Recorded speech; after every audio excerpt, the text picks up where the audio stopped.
I can start with one called Father's Day. That's about my dad. My dad is still at 84 my daddy. We are very different and oddly very much alike. Like every little girl, he was my hero. My earliest memories of my dad are how embarrassed he was of me.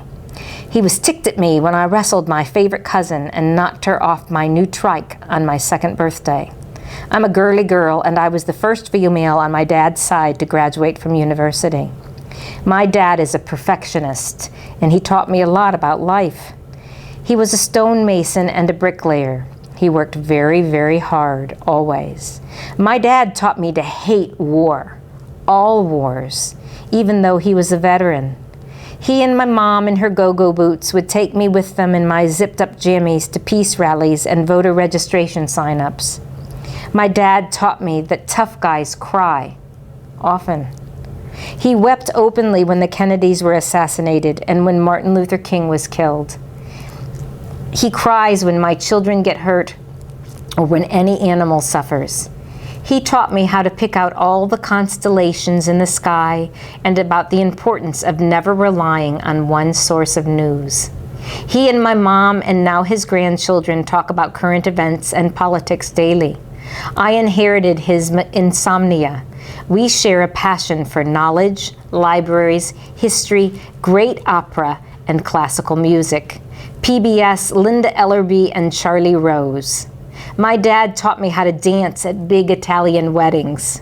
He taught me how to swing dance, how to twist and shout, how to dance the rumba, the foxtrot, the waltz, and how to do the Charleston. My daddy taught me about resilience. He would fall off scaffolding and he would climb right back up. My dad loves comedy and has a laugh that roars. And it's more contagious than any flu bug or pink eye. My dad would leave early in the morning with his lunchbox in his hand, departing loudly as his steel-toed shoes. I would grab his work pants and beg him to stay. He would come home and shower and put on his Old Spice and throw me in the air and tickle me. When I was tiny, he would teach me how to garden and yell at me when I would jump in the leaves with glee. He wanted me to be a teacher and to move next door. He was so furious with me when I moved to New York City that he refused to speak to me or even say goodbye.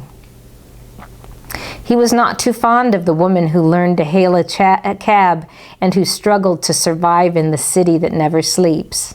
He always worries about everything. My dad is loyal and believes vehemently in friendship and in sticking up for any underdog.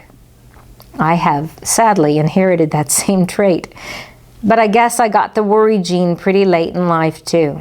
I now worry and fuss at him about his health and his nutrition and remind him of his own gardening tips.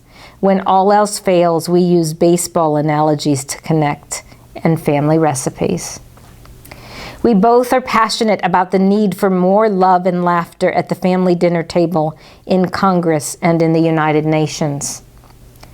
We both still look to the sky and listen to the Weather Channel and wonder when men and women will travel to Venus and Mars. We still argue and listen and learn from each other. We are very different and oddly so very much alike.